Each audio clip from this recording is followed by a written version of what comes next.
Okay, so we have a new series from GOhioCast here coming out tonight. We have our first guest, and I felt like this Nick Nutter was the man to start this out with. This is Where Are They Now with GOhioCast. Nick Nutter, my guest tonight. Nick, just a quick intro on Nick. Nick is a two-time Ohio State champ from Medina Buckeye. One Two-time. time. Huh? One One time. time. Yeah. What happened your junior year? Oh, that's a big story. Okay, hold on. So Yeah. one-time state champ, Greco, junior national freestyle champ, uh, Greco. You were both. You were a double champ, right? Yeah. Greco and freestyle. Yep. You doubled. You won, and it just your senior year. No, it's my junior year.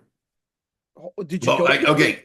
I took, oh yeah, I'm a roller coaster. So I'm all Okay. over the place. Okay. So Fargo champ, double champ, state champ, NCAA All American, seventh for the Ohio State Buckeyes in the '96 275 pound before it went to 285 championships. Um, you have fought on every corner of the earth, basically. Quite a few Uh, continents. yeah. What? Okay. I watched one tonight where you're fighting in Brazil in the Valley Tudo, Okay. and then Japan as well, right? Not Japan. No. Where all have you fought? Israel. And then I've been to, kept bringing me back down to Brazil. So Brazil Okay. a few times. So Europe, Asia, and where have you wrestled internationally? Internationally, I wrestled, really never left the country to wrestle, but I was on the 97 World Cup team. So I took third at the Olympic trials in 96. They take usually the second place guy who was hurt. So I was the third place guy at obviously in 96, the number one guy does the Olympics. In the 97, the World Cup year, they took the guy who took second. He was injured. So I got to go in the 97 World Cup because I was the third guy. But that was in Colorado Springs. Okay. So that Yeah. you kind of lucked out by it being in the United States of America. It depends if you're a traveler or not. Not everybody's a traveler. But okay, what do you do for a living now? Right now, I'm just an old fat married dad. I try to coach, I was a volunteer assistant coach at Medina Buckeye. But what I do for a living is I basically, it's called electronic medical records. So I train doctors and nurses how to use, I'm sure you have my chart, but I basically tell them how to order things and do their notes and not real cool, fun stuff anymore. It's not as cool as my life used to be. It pays the bills though. Barely, yeah.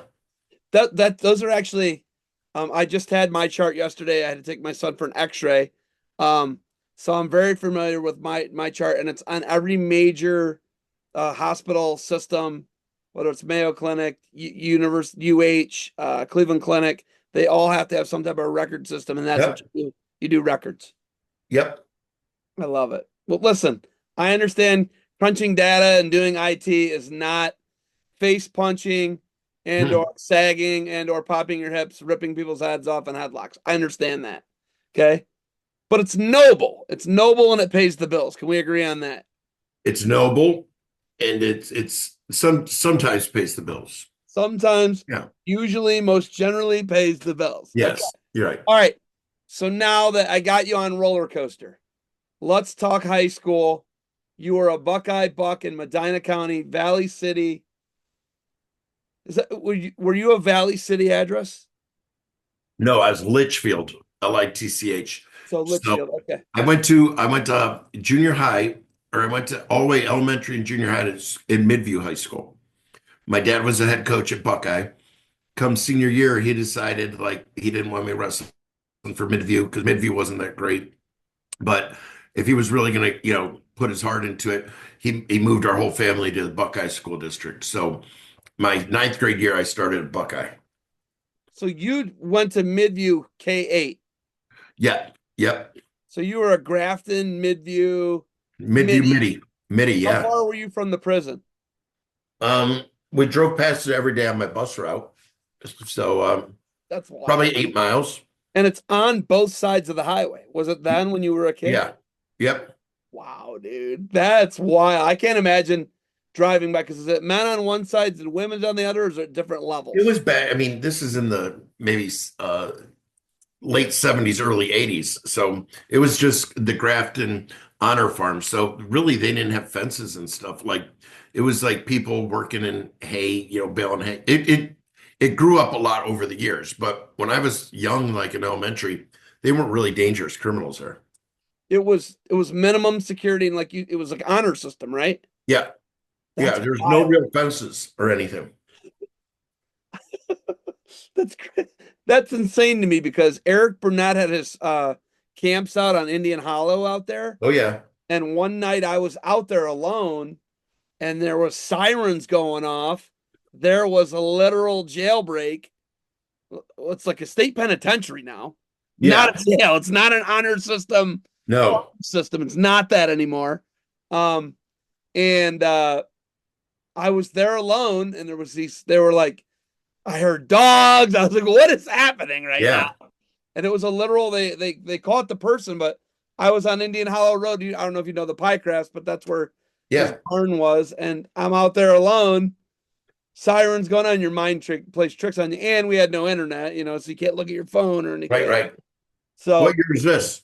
man, that would have been like 99, 2000 Okay, because I'd worked the camps all day. And then I was doing summer school at Kent State. And it was right before I moved in and didn't have a summer place to stay in Kent. okay.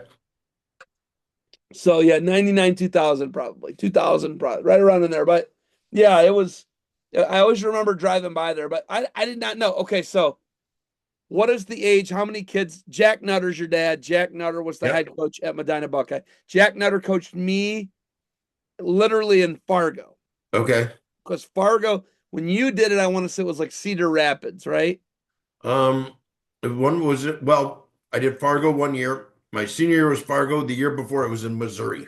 Missouri. Yeah. Then if you went as a cadet, it would have been in like Iowa, I want to say. Battle Creek, Michigan. That's where it was one year. Yeah, we had the Kellogg's on like Tony the Tiger was cheering you on when you were wrestling in the finals.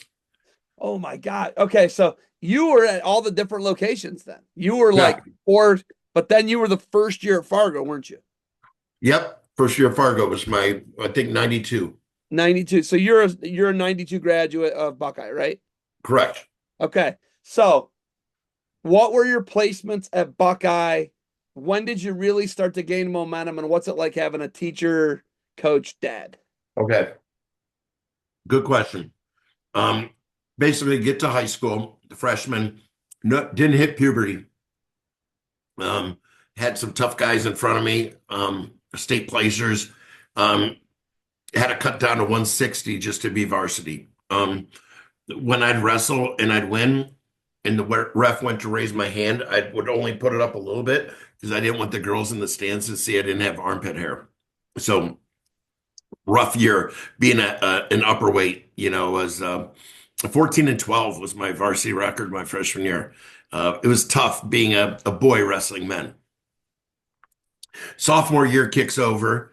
Um, I started sprouting some hairs and whatnot, but I was still in that awkward growth space, growth, spurt. So I went really good year. I lost two at the MIT, and I lost two at districts, and did not go to state. So I was 28, 4 and 1. No, 28 and 4.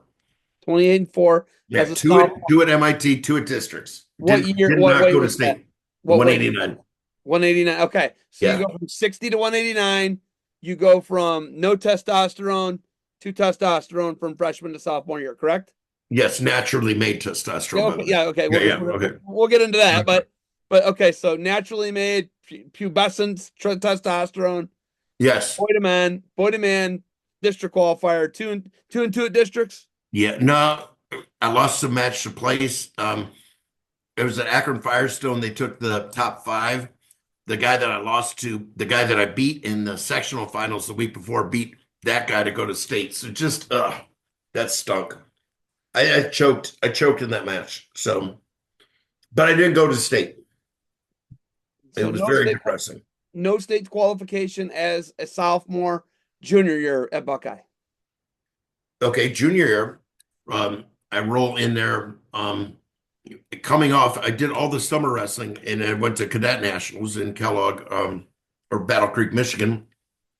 Took fifth in freestyle, sixth in Greco, got some confidence, started, learning, dropping people on their heads and throwing people. Um, so I roll into that tournament, or that season.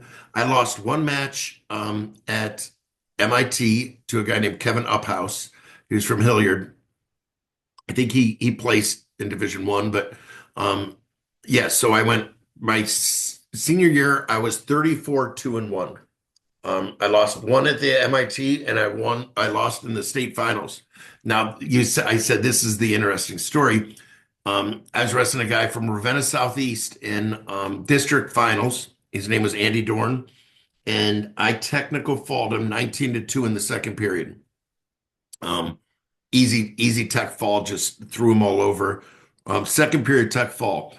So we go to state the next week, and I had a really bad draw. Like I had this Chet Peters from Claymont, who was ranked third in the state, like is my quarterfinal match. In the semis, I have Jeff Phillips, who is ranked number 1 in the state. Like I had a really bad draw. I knocked those two guys off very confidently. This Andy Dorn guy knocks off a couple people, and I have him again in the finals for the state title. Like, man, I tech fall this guy, and this is like a sure thing. And it so happens that Ravenna South and East was losing by Clyde by like a point and a half going into the state finals. And, Clyde just was hooting and hollering like they got a state title. There's no way I could lose and whatnot. Well, hell, I went out there. I started warming up at like when the 103s started warming up. I just got nervous. I went out to that match and I've never been tired in my life in a high school match. And I was just drained, like totally drained after the first period. I ended up losing, just with no energy. So 19-2 tech fall the week before to losing like 7-4. And then losing it for Clyde too. Then Ravenna Southeast won the state title. So it was a bad day. Oh my gosh, dude. So you lose to a guy that you beat the week before in an absolute bloodbath. Were you tilting him? Were you just feet to back No, him? What I were you just, anything you wanted, I'm guessing. I mean, I've thrown them basically two 5-point throws and then probably a cradle. Like, I don't know, he only got 2 points, so it was two escapes, but I know I threw him twice. Wow. Like, oh, it was What just, that's crazy. That's soul crushing. What does Jack Nutter say to you? And how do you go back to the drawing board after such a crushing defeat? And then a couple months later, 4 or 5 months later, you win Fargo. You double, right? yeah. Yeah. So my dad, he didn't he didn't handle losing well. Like I think he like just threw my clothes at me after I lost and whatever. I didn't feel great about it. And getting your clothes thrown at you didn't help. But I'm like, damn it. Um, I'm like listening, whatever. It's just soul searching, man. What a horrible ride home from, and that was in Dayton at the Nutter Center. So it was a 3-hour drive home, and just mom and dad just pretty much angry with me. And oh, what a horrible drive home. So I get home, and anyways, I had no you know, ideas of grandeur. Like I didn't, my goal was to go out to junior nationals and don't go 0-2, but one of my better things is I was good at throwing people, like just locking you up. And I didn't care. I would just, I watched the people do it on TV like a suplex. I'm like, I think you just lock your hands and then try to do a backflip and hope they land before you, was and it worked for me. So, anyways, trained pretty hard. We had a really good training camp. I mean, that year, that 91, we had 5 national champs. We had Contos, Steve St. John, Rick Hepp, Luke Fickle, myself. I'm missing one person. Wait, Contos, Steve St. John, Fickle, myself. Oh my gosh, I'm Said St. John. disrespecting somebody. He said St. John. You, St. John, Fickle, Contos, Nutter. God, I should know this. I actually should know this. Like Sean Enright or someone like that. Nope. I mean, it was someone that was a hammer, obviously. Brad Clement, No, was it a 220, 220? Terabonic. I don't think he won. No, he didn't win it either. He might have wrestled He took freaking second Fickle. in Greco. Yeah, I think he might have wrestled Fickle in the heavyweight final too. Oh, Something crazy like that. man, who is that person? I'm gonna feel so bad that We'll come back around to it. Okay. So you double up. Who do you have? Do you have anybody that you end up wrestling in college or at the NCAA tournament? Do you have anybody like that in your Fargo quarter semi final? Is it anyone like that that you no, run? nobody rings a bell. Like I tried to look through the brackets and um Lalo Mose was a guy that was an All-American, hanging around still. But some of the guys, I didn't wrestle them, but they were, All-Americans. But they were on the podium, but not that we wrestled at junior national. It just so happened that so I told you my life's a roller coaster, or at least my wrestling. If I'm on, I'm on. Like it's like I don't know if I had a close match that week. Like I'm just every move I hit works. Every throw works. I think I went 22 and 0 in 5 days. Like um 22 0? Oh my yeah, like God, it was dude. 12 to win freestyle and 10 to win Greco. Like so it's in 5 days it was 22 and 0. And I was like, or 6 days, three for each tournament. But it's like, I don't know, I just felt on fire. Um, and then, I went through my back to my senior year in high school, feeling pretty cocky. Did well, pretty much major or pinned everybody. Get to the state finals, get a little choky again. Wrestled this guy from Villa Angela St. Joe, Steve Yates, just hard-nosed kid, big hips, heavy, hard to throw, and we have a close match. He was my closest match of the year, by far.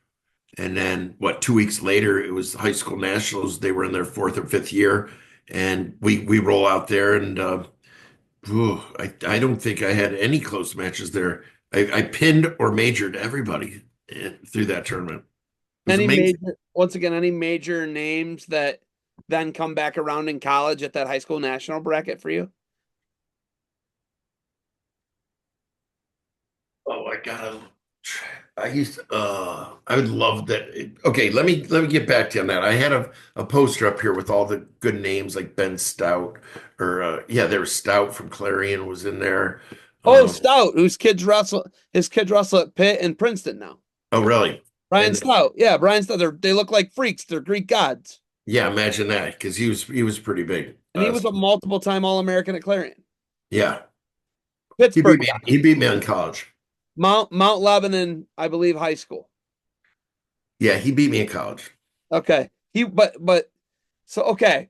You're the number one guy wire to wire from basically you become the number one ranked guy in the country at 189 pounds in July of 1991. And you run the table, run the wire, win the state title. You're the number one guy. You're the A6 guy. I remember you were on the A6 show. Yeah, yeah. My mom sent in a horrible picture. I looked like a dork. I mean, skinny neck, crazy mullet. Like everybody in the other pictures look really tough, and I got a clown picture. Like, who's this chump? Like, he's got to be the weakest, the weakest of that litter of all the people. I was so pissed at my mom for sending in that picture. Hmm. Okay. Okay. So we go from being the number one ranked 189 to the country. What do they recruit you as at Ohio State? A 92, a 90 heavyweight or just a pure 190? 90, 77, in that range. I mean, rolling in there was who were the people? Is Kevin Randleman? I wasn't going to beat him out. Rex Holman? Rex Holman. We got Ray Mendoza. Like, it was mainly, I don't know, like, but I would have 2 or 3 years after each of them. So maybe it was just, iron, sharpening iron, roll with those guys. And then obviously Coleman is a coach. So um, I don't think the plan was I was going to be the blue chipper, come right in and beat Randleman or Holman out, but it was more, hey, let's get him rolling with these people, and maybe his junior senior year he could you know win a title, which So I 92, 93, they have double champs, multiple time All-Americans. They win a team trophy at Ohio State. yeah third. They got third, 92, 93, multiple, four All-Americans, one of their best teams ever up until the Tom Ryan era.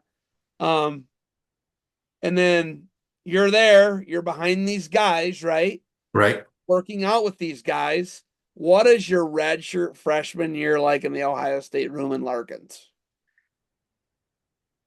In the wrestling room, Did you get killed? Did you get killed or could you compete? okay, it's funny thing is, who spanked me pretty well was Rex Holman. Rex was like, I don't know, longer and lanky, and he's strong. And Rex style and we didn't mix well. Like Rex beat me up.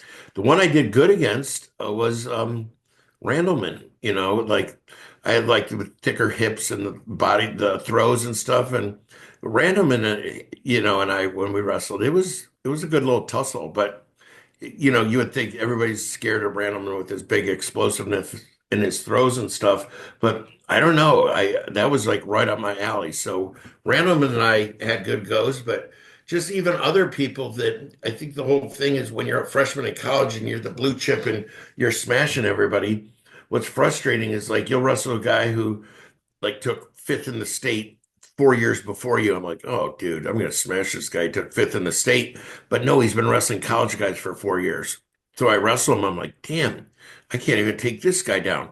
But it's you're only as good as your competition you're wrestling. So that college wrestling, I don't care if you just were a state qualifier or wasn't even a state qualifier. If you're on that college team for 3 or 4 years, you're going to beat any high school kid coming out there for the most part. Um, Is that hard for you to explain? Because you coach in a really good program where you've got 2 or 3 kids a year matriculating to D1 schools, right? And then yeah, you've got other guys that are D1 potential, right? But right. everyone thinks they're D1. You already know that. You know that everybody has this like thing.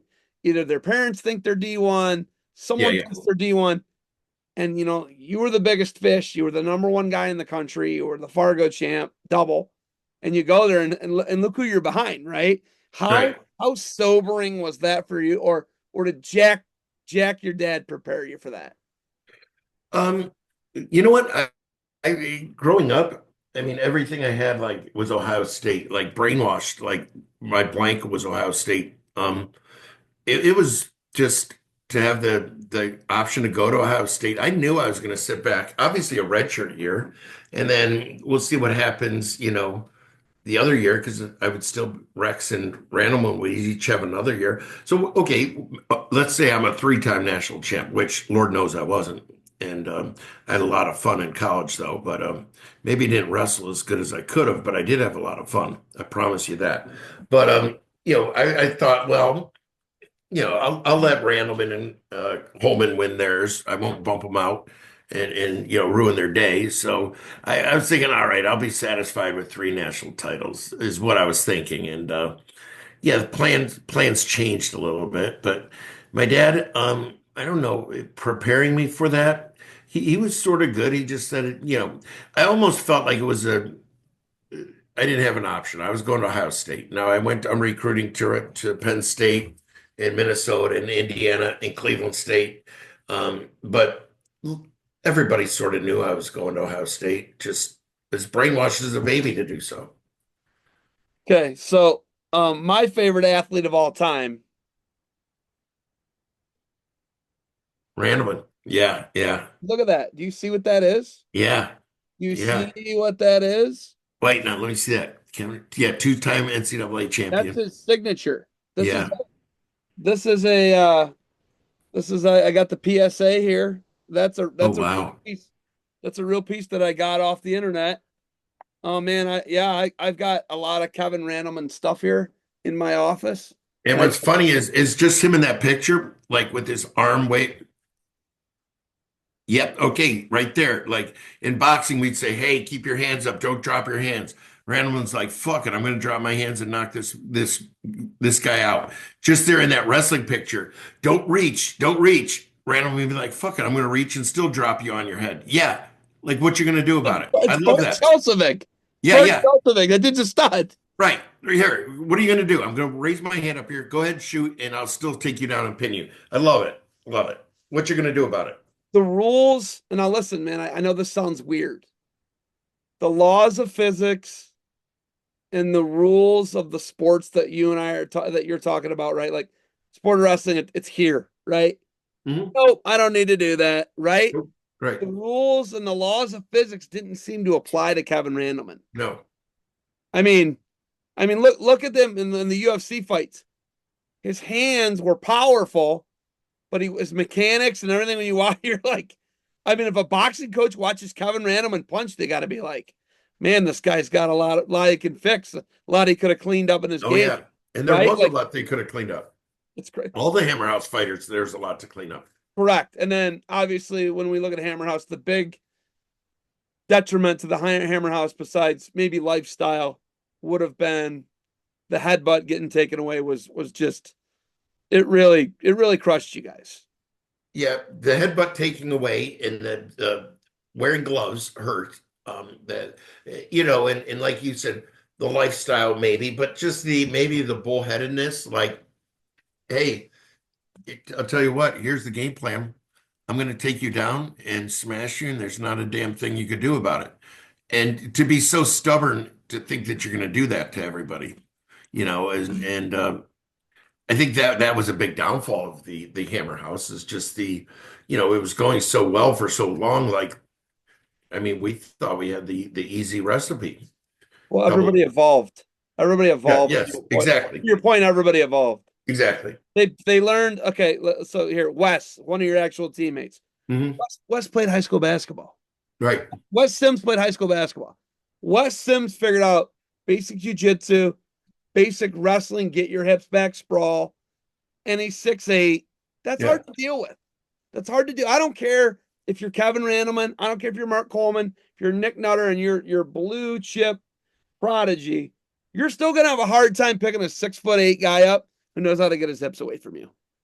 And what? What's the last part? You're gonna have a hard time picking a 6'8" guy up, Yeah.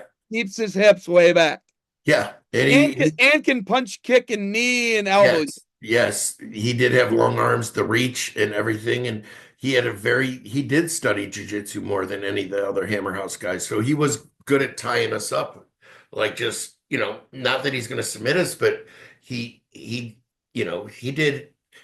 He worked on he knew he was never going to take us down or beat us in wrestling. So he's like, how could I slow them down? And he did well. He studied and his striking was really good and his jujitsu game was pretty good too.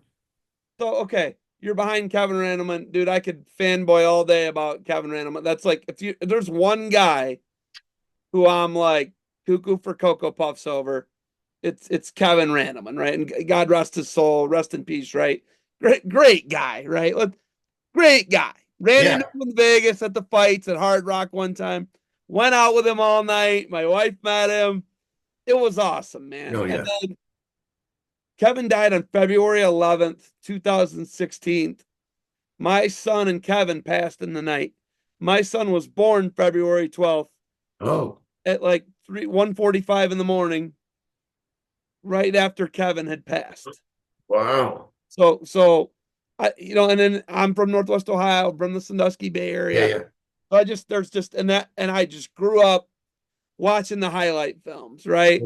That Coach Aleckson would put together, which are iconic Yeah, today. yeah. I Right? mean, every song on them, and Yeah, and it's just I think that guy influenced a whole generation of people to just go out and just cut it loose. But the rules of not reaching matter to the 99.999% that didn't matter to Kevin Randleman, right? Like there's things that guy could do that just regular people, even freaks themselves can't do, right? yeah, yeah, that was him.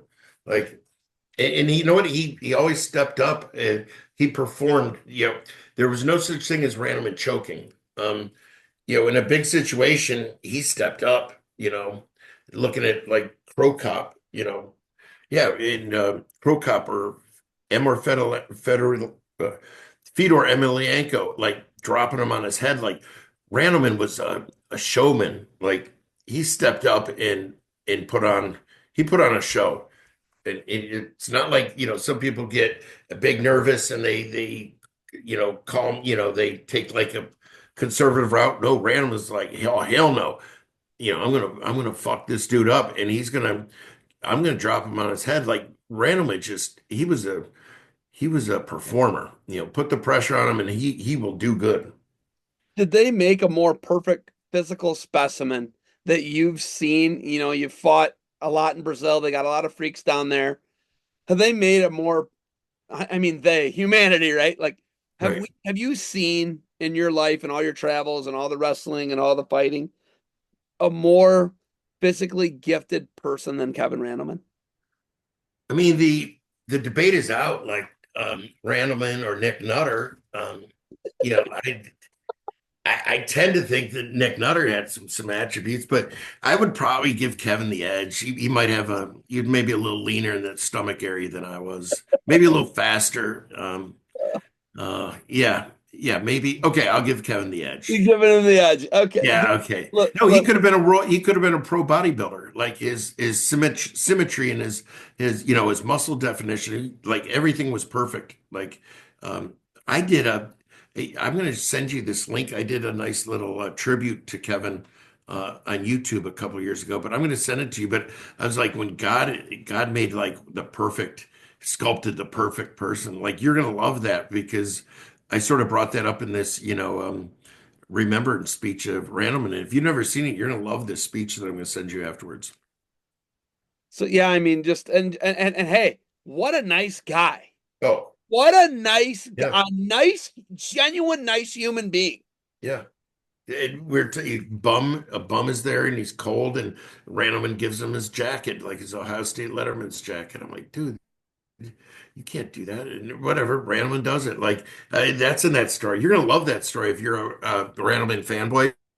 You're gonna love that. And then watch the one where Boss Rutan talks about him too. I'll send both of those to you. Dude, I'm a fanboy of Noah, I want you to know Yeah. that. Um, There's a person, if you want to see, like, if you came in my office, you would be like, yeah, this guy likes Kevin Randleman. yeah. I got his Pride action figures up here. Yeah, I don't Um, see any Nick Nutter stuff back well, there. that's coming. Hold on. Oh yeah. Do you have like a glossy or anything that you used to sign or anything like that? Um, yeah, there might be a little dust on them, but yeah, I could probably. Well, if I could get one, it would adorn the wall here Okay, you're right. next to All hey, right. hey, we got the goat, we got Stipe, Okay, yep. Stipe. I Okay. took a tough loss to Stipe in college at 197. Oh yeah. Yeah, Stipe got me. He was at CSU, I was at KSU. But yeah, I mean, there's a lot What was of the score? How did that go down? How did that go down? Stipe. I kept getting his leg. I kept getting his leg in a single leg, and he's like huge. He's 6'5", Right. and I couldn't like even put it up on my shoulder. He's athletic too. Stipe's Yeah. athletic. I got two left feet. That's tough. I think he beat me like 9-2 or something, which Okay. is pretty much an ass whipping in college, right? Right. Um, but Stipe got me, and then I think Stipe's problem at CSU. I talked to Jack Hefner in December, and he's like, "Yeah, we had him cutting too much weight. They should have had Stipe up at heavyweight, and he'd have been a multiple time All American, in my opinion." Right. I mean, I don't know. What do you think? You know this. You were an All American. You fought. Did Stipe have it? Yeah. Yeah. I mean, I know my brother wrestled at Cleveland State. My brother was like a senior when Stipe was coming in. And Stipe gave my brother, problems, And my brother is like the senior, NCAA qualifier, Cleveland, like, um, and Neil's like, oh no, Stipe is good. Like, but Neil would maybe beat Stipe, but then years later, my brother's trying to fight. Stipe's graduated, and we went up to Strong Style, and Stipe just put it on. And they were buddies, but that Marcus Marinelli, the coach for Strong Style's like, Neil's like, I'm done. Like, no, you're not done. You still got 3 minutes and 40 seconds to go. Like, and Stipe, it was probably nice to him. He could have ended Neil, but he obviously made it painful for 3 minutes and 40 seconds. So you're saying like, yes, going up in weight. So I wrestled 177. Did okay. Or placed in the Big Ten. 190. Didn't do great at 190. I had two knee surgeries that year. Then my junior year, living with Coleman and getting ready to drop down to 190. Season starts. Russ is like, yeah, you could just sort of work your way down. But I did all these tournaments at about 220 pounds, and I'm wrestling these heavyweights, and I'm like, I'm just doing well, like beating all Americans. And I'm like, these guys are really not that fast and athletic. The heavyweights aren't.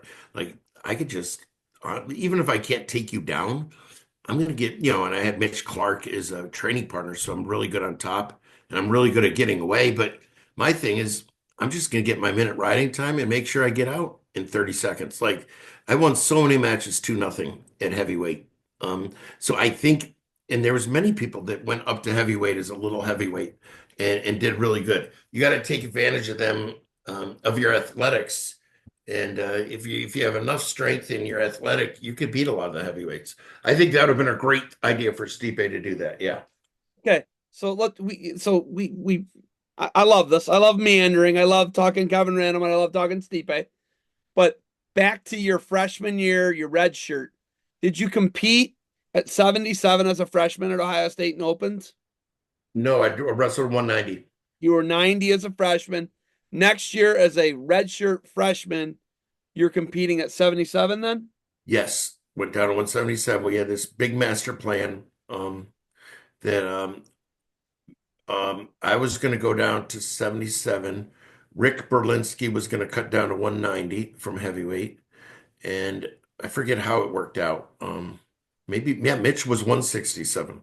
So Mitch at 67, me at 77, Rick Berlinski at 90, and I forgot who our heavyweight was going to be. But Rick Berlinski got to the Big Ten tournament and got down to 191 and a half and didn't make weight.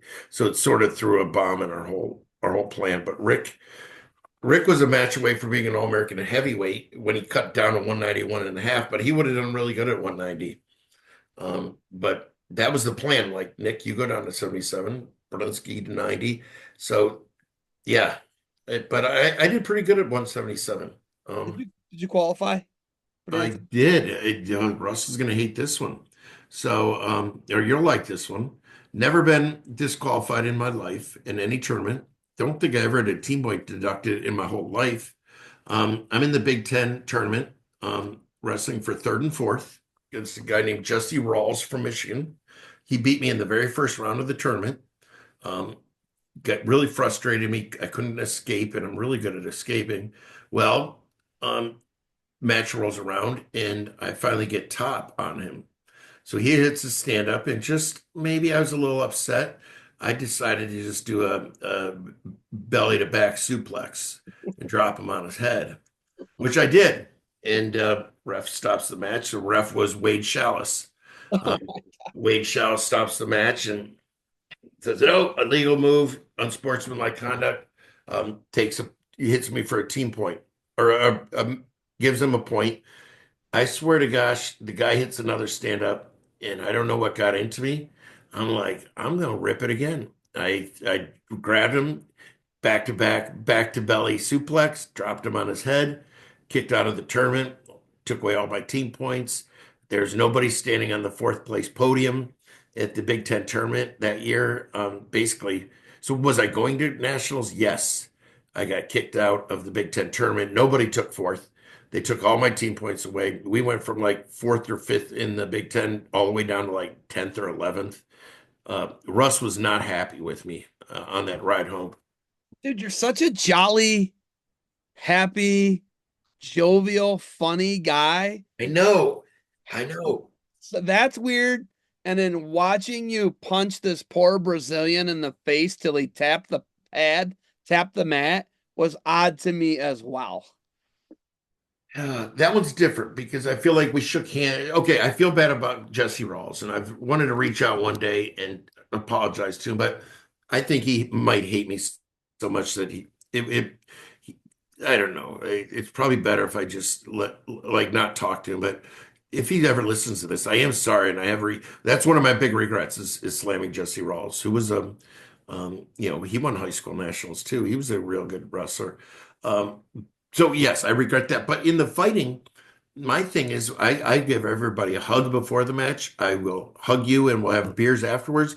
But I think if we agree, like, okay, we're both trying to make a little bit of money here. The faster I can make you uncomfortable or you make me uncomfortable, and we say uncle, like the faster we could go hug and have a beer. So I just wanted to make it quick and hopefully painful, but not super painful that we could still hang out later. That one didn't bother me that much, Well, punching or headbutting I'm, other people. that's the name of the game, though. The guys know they're going to get punched, kicked, kneed, Right, right. elbowed. They know that. I mean, you're going to get kicked in the liver and the kidney, and you're going to be pissing blood. Bad things are going to happen. You can Yes, die stepping in there. The expectations to, like, let's say Rawls, right? Rawls' expectation is not like, I'm going to have a broken neck at the Big Tens, right? That right. should not be an expectation at an NCAA competition, any division, JUCO, NAI, whatever, high school. We have a civilized sport. You can have that expectation in the fight game. You better have that expectation in the fight game. You better. If you don't, you're not in touch with Exactly. reality. Exactly. Bad things can happen. Your spinal cord can get snapped. Yeah. And that's why I'm mad at myself. Like I'm a douchebag for doing that. Like what a douchey thing to do. And I don't know what got maybe he frustrated me so bad in the first match. I'm using that excuse, but no, he put it on me in the first match, and I just was frustrated. And what a douchey thing! And I said I got regrets about that one, but I don't regret the MMA. And if things are really sucking, I know the guy could just tap and be over with. So Okay. So yeah. Like you can tap, but the yeah, expectation and the full knowledge is that you cannot walk out of that cage. yeah. That's the thing. Back then it was different. Back then it was the only way to get out of the cage. Now it's all weird. Is you fight a guy, you got 4 months to prepare for him. Um, it's you it's a 3 round fight, like, oh, I have to win this round, or I win for first two, now I could coast. No. Back then you flew to a country, you don't even know who's in the tournament. You might find out, oh God, I got this karate sensei, like never heard of this sport.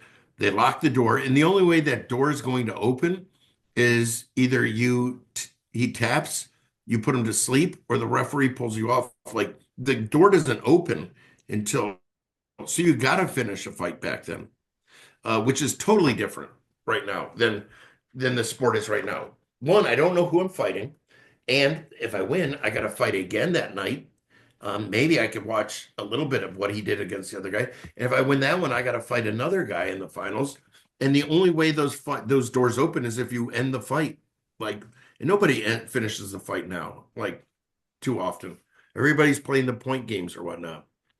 Yeah, That and that's Marco, something where you have these exciting guys that are explosive, but even some of them have erred on the side of caution to I'm gonna 10-9 them, right? Or whatever, however the right? score goes, right? I'll 10-9 this round, I'll 10-8 that round.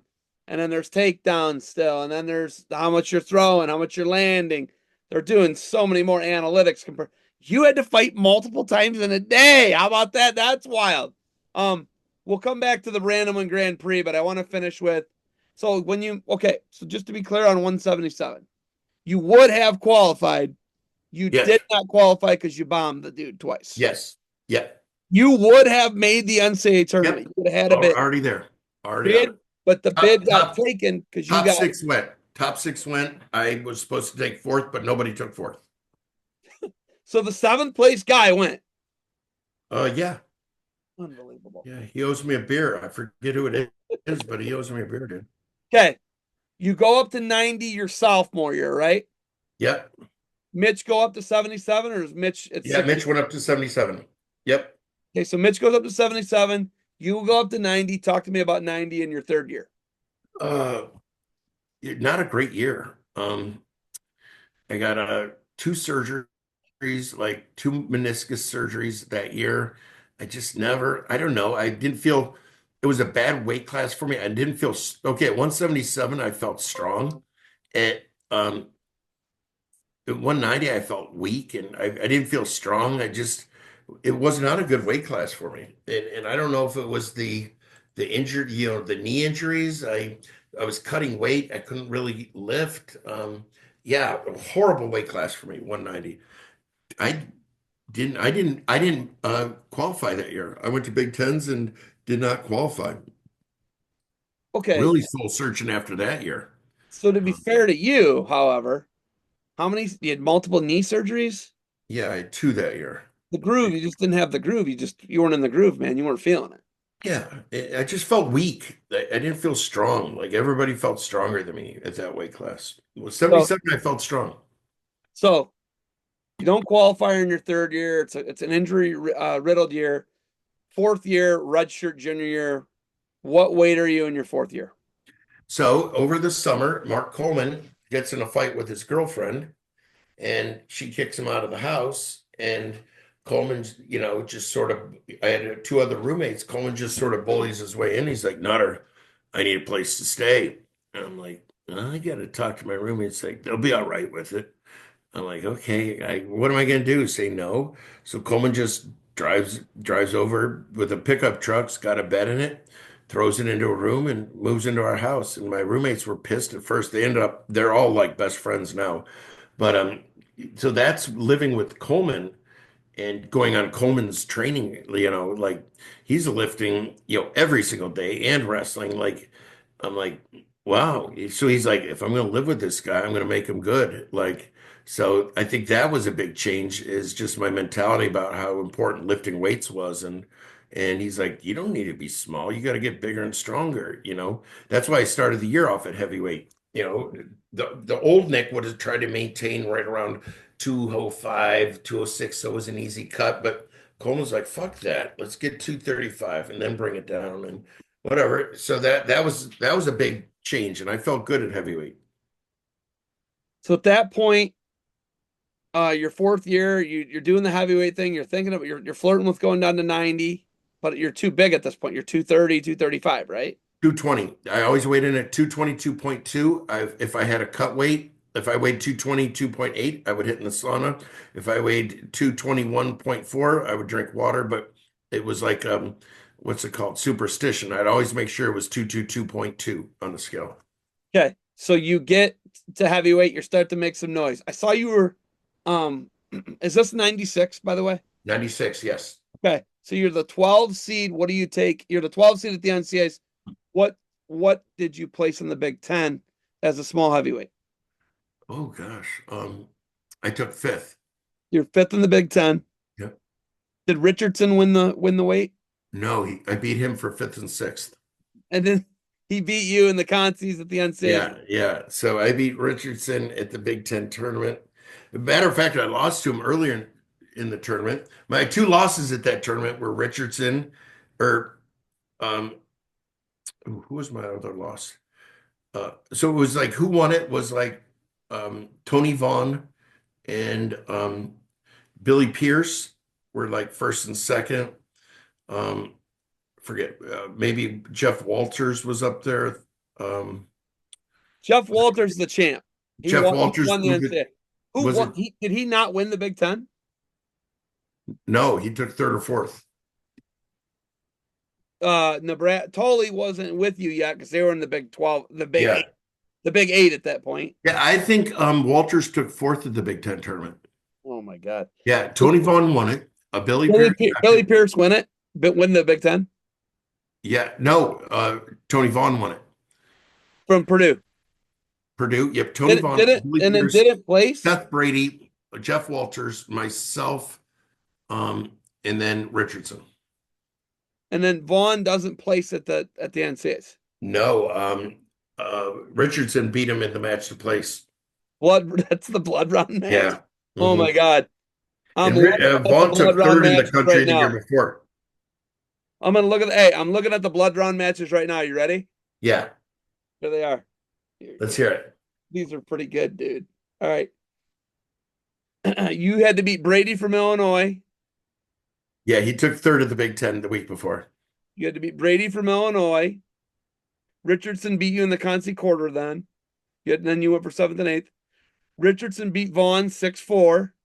Yeah. Dude, Kerry McCoy lost to Wiltinger. The pit guy beat Kerry McCoy 4-3. No. Yes. No, is a guy named Jerry McCoy? No, McCoy. It's McCoy from Millersville. Never mind. Yeah, Never yeah. mind. It's Millersville. Oh, Okay. my bad. My bad. My bad. I was like, this is Kerry McCoy. Shut up. No, no. The Kerry guy's McCoy name was is out. That's Jerry right. McCoy. And Yeah, when they yeah. wrestled the year before, it was the first match was Jerry McCoy versus Kerry McCoy. They And wrestled each now, now I'm going to be honest with you. I just lost a little respect for Steve Neal. Medical forfeit in the blood round. to who? Hall of Old Dominion. Oh, Nick Hall. Okay. I mean, I'm totally joking. I didn't lose any respect for Steve Neal. And then you lost to Richardson in that Concy quarter. Wiltinger lost to Neal. Neal won 10-4. Neal beats Pierce. Neal loses to Tully Thompson 4-1 for third and fourth. Aaron Richardson beats Billy Pierce. Medical forfeit. Nick Nutter 2-0 Yeah, yeah, that's it. I wrote him and over couldn't get Wiltinger. away. Yeah. Oh, you freak. I love it. Okay. So that's your junior year, right? You're Yeah. riding the high.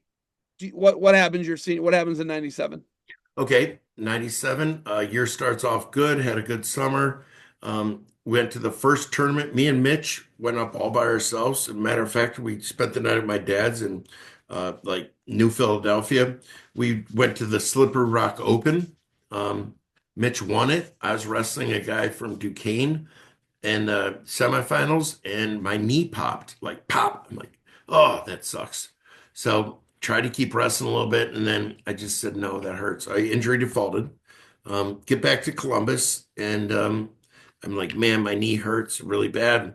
So they do an MRI, and Nick, there's nothing wrong. There's no cartilage. I'm like, damn it, okay. I just got to get better. So I wore a big brace, wrestled this season, totally underachieving. Could not be, I'm a funky wrestler. Like I got to be able to be funky and slippery and slidey. And I had this big knee brace on, and man, I'm losing to people I shouldn't lose to. And basically, I'm like, man, Russ, I can't do it. Like it sucks. And this is 2 weeks before I lose a really bad match to a guy from Michigan State.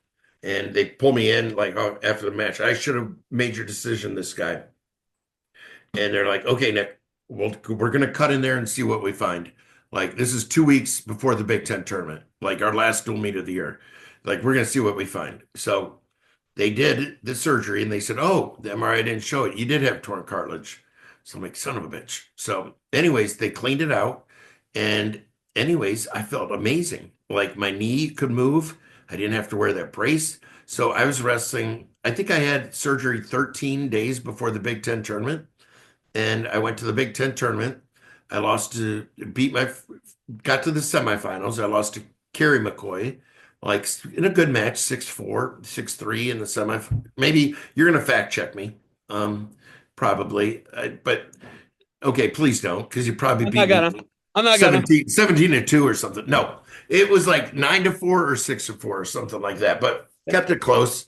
Ended up taking fourth at the Big Ten, feeling pretty good rolling into nationals, um, and made it to the quarters. Lost to Stephen Neal, and then in the blood round, I lose to this guy from Lehigh.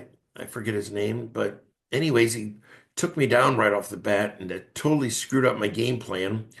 I was just like maybe not in the best shape because I only had like 13 days to get in shape, but yeah, it was just I wish that I fixed my knee right off the rip in the beginning of the season rather than wrestling with it and struggling all season and then getting it fixed at the end. No excuses. Bill Clausen was his name from Lehigh. But yeah, I wish I would have got it fixed and diagnosed a lot earlier. That would have changed probably the way I wrestled. There's another Orndorff. What? Oh, That's not. That's got to be his brother. from Iowa? No, Oregon State. There was an Oh Orndorff. yeah, yeah, Orndorff. Yeah, he Yeah, lost to Clausen, and then Clausen beat you 4-3 in the blood run. yeah. And then Richardson lost in the blood round too. Oh, really? He didn't Yeah, he place? got lost to Benjamin. Shelton Benjamin. Shelton Benjamin got him, dude. Oh my, Yeah, Shelton. Bates are dick. Tully Thompson was third again. Stout was fourth. Benjamin fifth. Justin Hardy, who was the runner-up the year before, was sixth. Gleesman of Syracuse, Yeah. seventh. And then Clausen, who Clausen eight. beat you, was eighth. Yeah. And then Kerry McCoy beat Steve Neal. Yeah. 3-2. That was a decent weight class. It's like Yeah, I thought the so. top 5 heavyweight of all time weight class. Okay, yeah. Oh, Kerry McCoy and Stephen Neal, man. Holly. Tolly was strong as hell. Tolly was strong. See, now, Tolly, here's the thing. You're not big. You're not, no. You are not like these guys Right. are all way taller than you Right. and way bigger than you. Mm-hmm. Okay. I don't know about Bill Clausen. I don't know about him. I know Jason Gleesman, Justin Hardy, Shelton Benjamin, Brian Stout, Tully Thompson, They're all bigger. Rick McCoy, and Steve Neal are all massive. Yeah, they are. You're not. You're 6 foot about maybe. Yeah, 6 foot. Maybe They're 6'4", 6'5". Yeah. They're huge. Gleesman's huge. Gleesman might be 6'6". Stephen Neal's about 6'6", 6'5". He played in the NFL for some time. Patriots. Won a couple Super Bowls. Blocked for the GOAT, Tom Brady. So, Yeah. okay, so you don't place as a senior.